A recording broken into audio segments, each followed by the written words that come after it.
Hello and welcome back to the Formula 1 chat. Today, the Miami Grand Prix is upon us and we're here to give a preview and some predictions for the action in America. It's the second ever Miami Grand Prix, so we don't really know what to expect, except last year was very boring, so maybe more of that, hopefully not more of that. Shall we start with the first thing we usually talk about, the track itself, the Miami Grand Prix street circuit.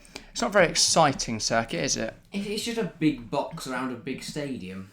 Yeah, I mean, last year didn't provide much overtaking. There wasn't much excitement. Which we thought we'd see, saying that there's two big long straights that have massive DRS zones. Maybe, though, this year with the closer racing, Is there much closer racing? Last year was the first year of closer racing. If anything, it looks like there's further racing now. That is bizarre. Yeah. I don't really know what the plan was there then. I don't know. Last year was quite dull. It felt like you couldn't really get an overtake off. I think Max overtook Leclerc heading into a DRS zone. That was about it, if I remember correctly. Yeah. Gasly and Lando came together, and Sainz and Gasly both span in practice. They're my best memories of what happened in Miami. Wasn't very exciting, but the Miami spectacle seems to be more of a talking point than the actual circuit is. Do you think it's overdone? Do you think Miami overdoes the Americanness? I love it. The police escorts, the podium, the NFL helmets for the drivers. I think it's brilliant. I can get behind the NFL helmets. The police escorts a bit. What I like though is it makes it different to. It makes a difference to COTA. It does, but is it going to be? Chatmobile. Is it going to be too different to Vegas? What are they going to do in Vegas now? Probably put you on a roulette wheel. Yeah, they put the trophy on and the cameras to see who wins. Yeah, that could be exciting. But yeah, it was obviously quite the spectacle. We know the ticket prices are very expensive. There's going to be a lot of VIPs. It's one of the most exciting this year. Other things on there. They actually have water in the marina rather than just. It's a shame. I don't know what they did last year. They put fake paper down. I want the fake water back. No, they've got real water now, so that's a big improvement. So the yachts aren't just sitting on. Good job F2 don't go there then, because Roy Nissany would end up in the harbour. Land in a harbour. But yeah, so Miami, not the most exciting. Speaking of not the most exciting, a look back at last weekend then, Azerbaijan. So dull.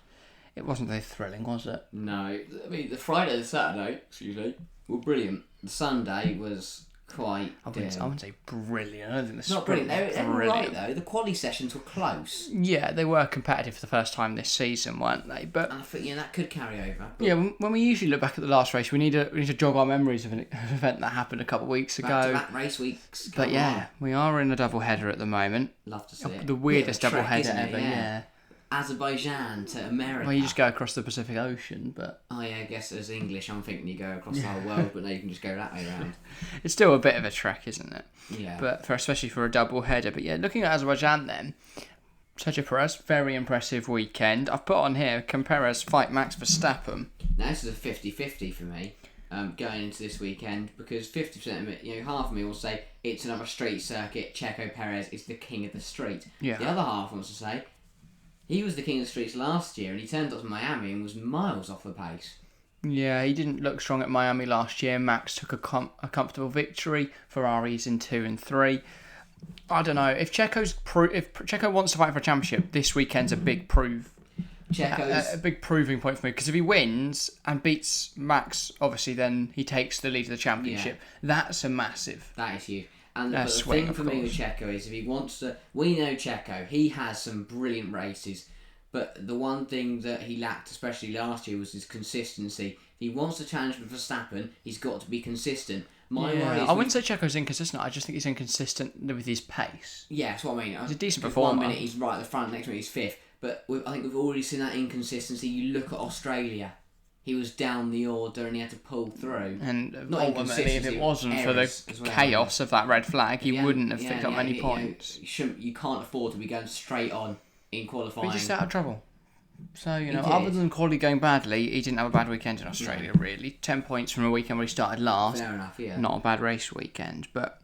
You can't afford to be starting last when you're in a championship fight. Indeed. Another takeaway then from Azerbaijan. Do Ferrari have pace again? Are they back at their best? I think Leclerc looks good. Sainz is miles off in Azerbaijan.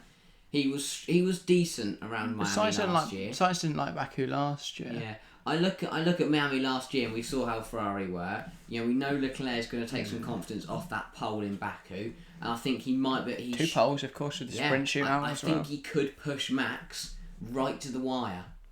I think over one lap, Ferrari can challenge. I just have my doubts that they can actually fend off Verstappen for much longer. On the Saturday. Yeah. Sunday, I think Red Bull go off. Over long runs, I think Verstappen's got the edge, especially with the advantage Red Bull have in the DRS this year. But yeah, so then what to expect from Miami last year was not the most exciting race. I think that's where we'll touch first, last year's race. We've said we don't remember much. Yeah, my worry is that obviously last year we still had a couple of incidents because it was a new circuit, people were adjusting. This year we're going there a second time. I expect to see less crashes, less spins. It could just be 20 drivers just going around in a circle, and whoever's in front of the other one is going to stay in front of the other one. I don't know. I feel like maybe because people know more about the tracks, they'll know where they can overtake. They'll know where to find more pace. Yeah, absolutely. There's a chance. There's a chance that people low down the grid can make some. Seeing Fernando Alonso now in a quick car, he's be sending it at the end of those two long straights. Exactly, and that wiggly period could catch out some of the rookies and some of the drivers that haven't driven here before, like Nico Hülkenberg, of course. So there's definitely some options for slip-ups here, opportunities. The thing with having a back-to-back race weekends is that drivers we expect to see similar performances because Peter will take momentum. So if you look at AlphaTauri, Nick De Vries, he's going to be worried. He's going to another new track he's never raced before. Yeah, to a certain extent. I think for some teams, Nick has driven Azerbaijan as well, hasn't he? Oh, he hasn't driven Miami. I don't know Formula 2. He struggled in Baku. I don't know if Formula 2 went there back in the day. He doesn't do really great on the straight. It'll be interesting to see. Yeah, I don't know. Miami's going to be an interesting learning curve for Nick De Vries. I think he, obviously, as you say, really struggled around Azerbaijan. Yeah. But with that sort of momentum thing, I don't know if it applies as much because the circuits are so different in Formula 1. You know, maybe in a series like Formula E, where they're all racing on go-kart tracks, there's not too much difference in terms of, unless there's big temperature changes and stuff like that. The circuits are very similar. F1, you're going to have different temperatures, you're going to have different weathers, you're going to have different climates, different atmospheres. Azerbaijan, it's quite warm, but I'd say a relatively understated race. There's not much excitement around Azerbaijan. You know, you're hoping for a bit of chaos. Miami is just this massive press, spectacle, media hype race, and I feel that it could be... Is it me, or did we have rain in Miami on the Friday?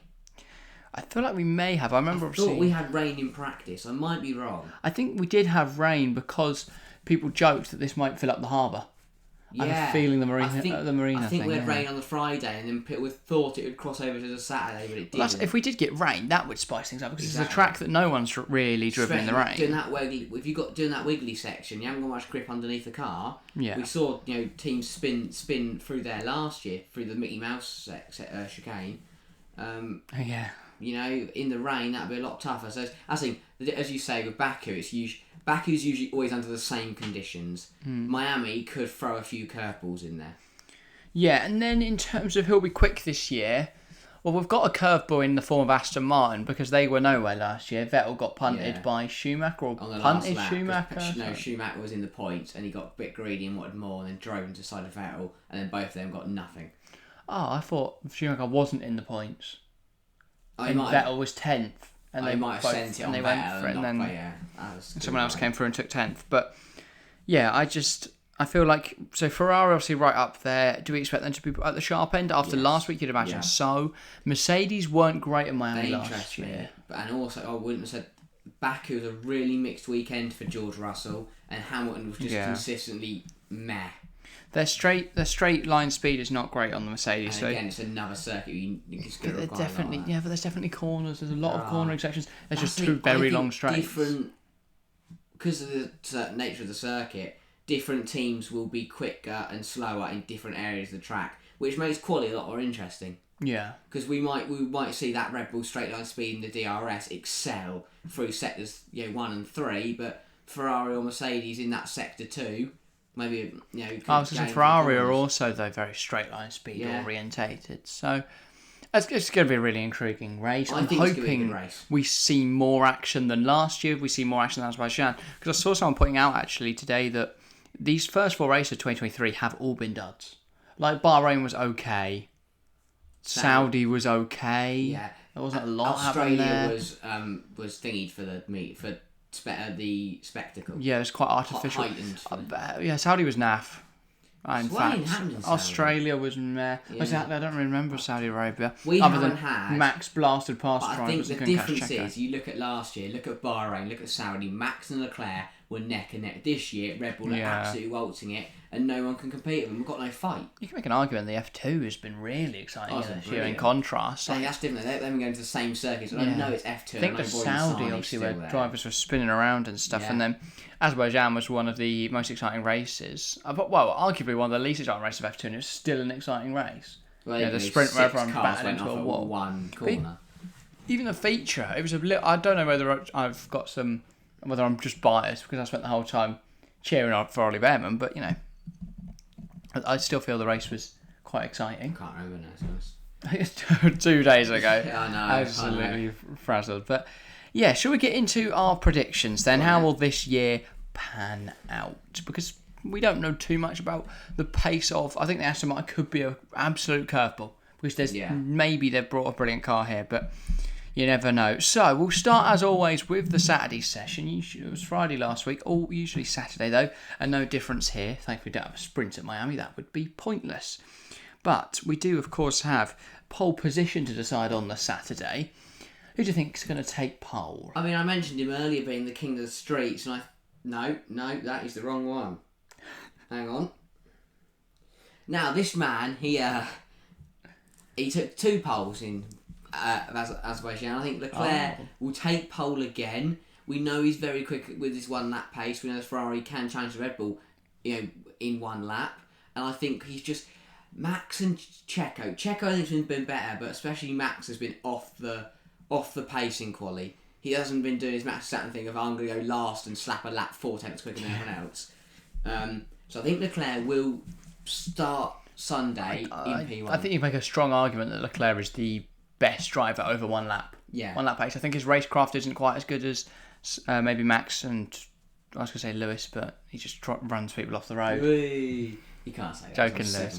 No, he's a fantastic driver, but I do think that Charles Leclerc in terms of 1 lap is arguably the best on the current grid. Yeah. I've gone for him as well. I've also gone Charles Leclerc pole. I'd be surprised if it wasn't. Especially, he took pole last year, did he not? Yeah. So we know he's got pace. If that Ferrari car is competitive like it was last weekend, I think he'll take pole. I don't think he'll keep it in the race, but I don't know. I think he'll take pole to start with. On to the Sunday then. Yeah. First DNF. I've gone Nico Hülkenberg. Oh, why? I don't really know. I just thought it's home race and it's going to be blowing him up or something. It's going to be a mechanical problem for one of the back lot. And I thought it was going to be Hülkenberg there. Was it him or Magnussen? It was him that had to start from the pit lane. Yeah. That was because they wanted to change his setup in Parc Fermé. But I feel didn't Magnussen have a problem? I think Magnussen had a bit of a reliability issue on Saturday. I don't remember the Saturday too well for Kevin Magnussen. I remember the Sunday, it looked like he does an alright pace. Yeah, but I'm going to go Hülkenberg. Mechanical problem. It'll be one of those he won't pull up on track. It'll be one of those where they'll go, Nico, I'm sorry, mate, but we've got a problem. We need to retire. So fair enough. A bit of a dry way to retire. I've gone for a much more exciting way to retire. He's crashing. Following on from last week's DNF Azerbaijan, I think Nick de Vries is going to have another DNF. I don't want to hound it on the guy because he's obviously having a tough start to Formula 1, but he's just evidently not at the level required to compete in F1, and I think lots of pressure on him, and especially if Red Bull Junior's doing well, Lawson tearing up super Formula. Maybe he'll take some points and mean that Logan Sargent's the only driver not to have scored points this season, but you never know. Maybe that happens. I just feel, though, de Vries is more likely to overheat the tyres at a track like Miami in the temperatures that are probably going to be quite high, cheeky spin in a wall. If it's not baking hot, it's going to be pissing it down with rain, in which case spins are even more likely. So I think a DNF for Nick de Vries is not a bold prediction in any way whatsoever. No. Fastest lap then. Who over the race could get the fastest lap point coming I've gone Sergio Perez because I think a bit similar to last year. I think he might be a bit of no man's land. Red Bull will pit him. He'll go and knock in a fast lap. Fair enough. My fast lap, I've gone for Max Verstappen. I think he will probably be second. So just behind Charles Leclerc. They could probably make that overtake quite quickly and then just pump laps to get away from everyone and then steam off into the sunset. I don't think that's I think Max is clearly really quick at Miami. If Checo is third, maybe even fourth, then as long as Max gets past Charles early, then he's probably going to be fine. I'm glad you mentioned Logan Sargent earlier. It's his first home Grand Prix. I swear one of three. I haven't said he's going to win, so don't worry. But I know we meant to only predict the winner. But I am going to say Logan Sargent is going to get top 5. This is his actual home race, isn't it? Because he's from Fort Lauderdale in Florida. Yeah. This is obviously Miami in Florida. So this is a big race for him. I think he's going to put that Williams in the top 5. I think he's going to crash the race for the second DNF. No, he's going to be fine. First big home Grand Prix for him. He's going to get P5. As for my winner, though, I think it'll be Leclerc, Verstappen front row. Similar to what happened in Baku, Verstappen will overtake Leclerc, but he won't get shafted by a safety car, and he'll go on to win the race. Max Verstappen's going to bounce back with a big win in Miami. Fair enough. I've gone for the same. I have to say it's not the most bold prediction. It's not the most out there prediction. I think we've both gone. Max Verstappen's a very good driver, isn't he? He is very good. We've both gone very similar because I think you have to look at what happened last week because it was so recent. You've kind of got to carry that on, and I think it's pretty obvious what's going to happen. Yeah, indeed it is. I think Max is a good driver. It could be a dull race, but who knows? I hope it's not. Hopefully it's a good race. I just think Max has got a point to prove. He's going to want to show actually that Checo's not in this title fight, and he barring any issues, I think he will do that. That's all from us today, though. A little bit shorter one. I don't know what the timing's like. Right. All right, we're on normal timings then. So yeah, if you have enjoyed, make sure to leave a like, make sure to subscribe, and a little thank you for all the support on the Azerbaijan review. That did like 750 Hopefully we've got views. The same on this one. So thank you very much, and welcome any new subscribers. And I'm hoping you've enjoyed tuning into this preview. Review will be out on Monday morning. It might be a little later on Monday because the race is, I believe, at 10 p.m. lights out here in the UK. So we'll be recording Monday morning. So it'll probably be out around Monday lunchtime. We like to get it out at 8 a.m. on a Monday, usually, but that's not really going to work. At midnight. But so that's probably not going to work for us. So unless we decide to record at midnight, that will be a little later. Predict what's going to happen. Pretend we know what's going to happen. We'll do it while we're watching the race for 2 hours. But yeah, that is all from us today. Keep the conversation going in the comments down below. Give us your thoughts, your predictions, and whether or not you despise the Miami Grand Prix with all of your existence. I don't despise it, but I think it's a bit I think it's be good to share. Okay, but interesting prediction. Yeah. Give your thoughts. Do you think Miami could actually throw up an exciting race? That is all from us today, though. Thank you all very much for watching, and we will see you next time. See ya.